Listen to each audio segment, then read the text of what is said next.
Hello दोस्तों, स्वागत है आप सभी का टू द पॉइंट के इकोनॉमी के सेशंस में। आज के इस चैप्टर में हम हेल्थ सेक्टर के बारे में थोड़ा बहुत बैकग्राउंड देखेंगे, जानने की कोशिश करेंगे कि इंडिया में हेल्थ सेक्टर किस तरीके से है। तो आइए शुरू करते हैं।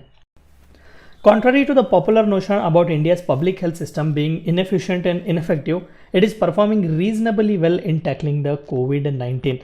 तो जब कोविड की मार पड़ी हुई थी दुनिया भर में, तो कई लोग जो ये समझते थे कि इंडिया की हेल्थ इंफ्रास्ट्रक्चर सही नहीं है, पब्लिक हेल्थ सिस्टम सही नहीं है, इनएफिशिएंट और इनफेक्टिव है, उन सभी को गलत प्रूव किया गया। क्योंकि जिस तरीके का डेवलपमेंट, जिस तरीके की रिकवरी हमने बताई हुई है, it is parallel to no one. However, private health sector, which accounts for 70% of the health services in India, is playing only a supportive role and referring the patients to public hospitals for treatment of any cases relating to COVID-19। तो 70% या फिर इससे भी ज़्यादा है private का participation in the health public health system of India, लेकिन वो लोग तैयार नहीं थे एक्सेप्ट करने के लिए और कई जगह तो लूट मची हुई थी। तो ये सभी कहीं ना कहीं पब्लिक के तौर पर ही पब्लिक हॉस्पिटल्स को ही रेफर कर रहे थे। The current pandemic reiterates the importance of public health system.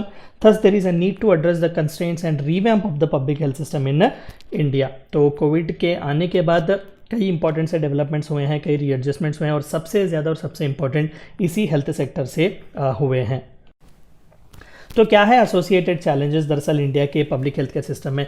Lack of primary health care services. देखिए, there are 3 type of services: primary, tertiary and secondary.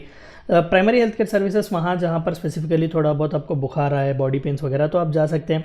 सबसे ज़्यादा रूरल एरियाज़ में यही प्राइमरी हेल्थ केयर सर्विसेज ही हुए service देते हैं, लेकिन इनकी बहुत ही कमी है। There are lack of primary health services, supply side deficiencies, adequate medical infrastructure, medical devices वगैरह हमारे पास नहीं है। कोविड के टाइम पर भी हमने देखा कि इंजेक्शंस वगैरह की कमी पड़ रही थी, जो रैपिड टेस्ट वगैरह किए जा रहे थे वो किट्स हमारे पास नहीं थे, पीपीई किट्स की कमी हमें पड़ रही थी, इनएडिक्वेट फंडिंग, सही तौर पर फंडिंग भी हमें नहीं मिल रही थी।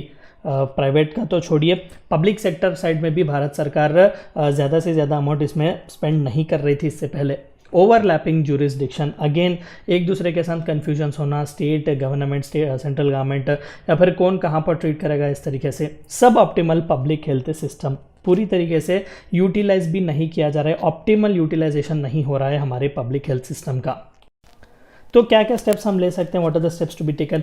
Enabling preventive care, prevention is better than cure. तो प्रिवेंटिव केयर आप ले लीजिएगा सबसे पहले। ब्रिंगिंग बिहेवियरल चेंज, लोगों में सबसे पहली चीज़ जो चाहिए, अवेयरनेस चाहिए कि हेल्थ कितना इंपॉर्टेंट है।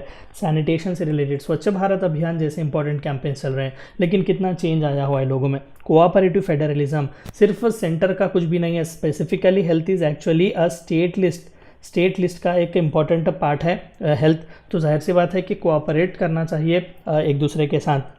More funding is also needed, not just private funding but also government funding is also necessary. Decentralization of the very health infrastructure is also necessary and creating a nodal health agency. Of course Ministry of Health है, Health and Family Welfare, लेकिन फिर भी एक nodal authority बनानी चाहिए जिसके regional branches वगैरह होंगे जो स्पेसिफिकली हेल्थ और वेलफेयर से ही डील करेगा। तो ये थी चंद बातें जो आपको जाननी थी हेल्थ सेक्टर के बारे में। Thank you for watching my video.